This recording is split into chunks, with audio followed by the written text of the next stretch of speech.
Are you scratching your head as to why Solo bombed at the box office?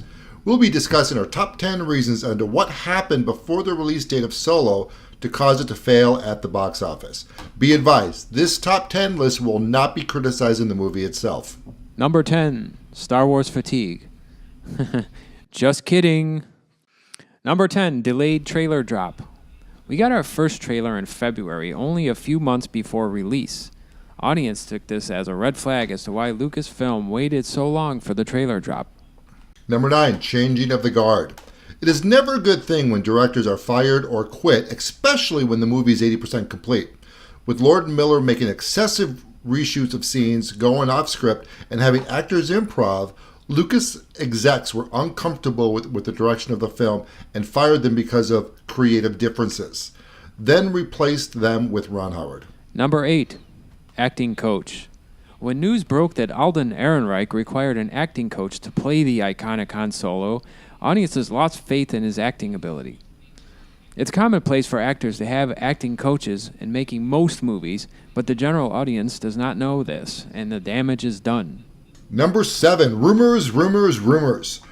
End of winter, early spring, rumors came out that Disney's expectations for Solo to fail start hitting the internet. True or not, rumors like this can only drive sales down. Number 6, Lando is what? Most average Americans had to Google the term pansexual when co-writer Jonathan Kasdan tweeted and interviewed with the Huffington Post that Lando is a pansexual. If you have to add a type of sexuality to create an interesting character, that's just lazy writing. Number 5, The Last Jedi and Solo boycott. From The Force Awakens to The Last Jedi, there was a 700 million drop in ticket sales. Fans are angry at the poor writing, boring characters, and the direction of the franchise. There was a boycott from the fans, but with this huge drop in ticket sales, the general audience was not pounding the doors to see this film. Number 4, identity politics. Most audience members do not want to see social justice themes in their science fiction fantasy movies. To have a diverse cast is one thing as long as the characters are interesting and three-dimensional. But having diversity for the sake of diversity with boring characters is just a recipe for disaster. Number 3, media and Lucasfilms attacking the fan base. Johnson, JJ, and Kennedy will not accept criticisms of the films. If you did not like the movies, you are a white supremacist, bigot, and racist.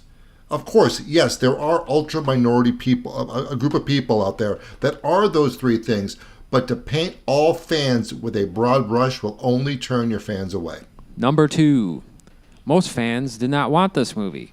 Han Solo will always be Harrison Ford to the masses. Many were just not interested in how he got his name, where did the dice come from, and the story on how he got the Millennium Falcon is well documented. The consensus seems to be that people want to see new stories and new characters. Old Republic, anyone? And last but not least, our number 1 spot is Kathleen Kennedy. She has a long list of successes to her past, but she was not the right person to lead Lucasfilms. She has a horrible track record when it comes to vetting her writers and directors. She flipped the characters on their heads and giving us a different product than what we wanted with the franchise. So, is there something we missed? Please add that in the comments section below. And for future videos, hit that subscribe button and ring the bell.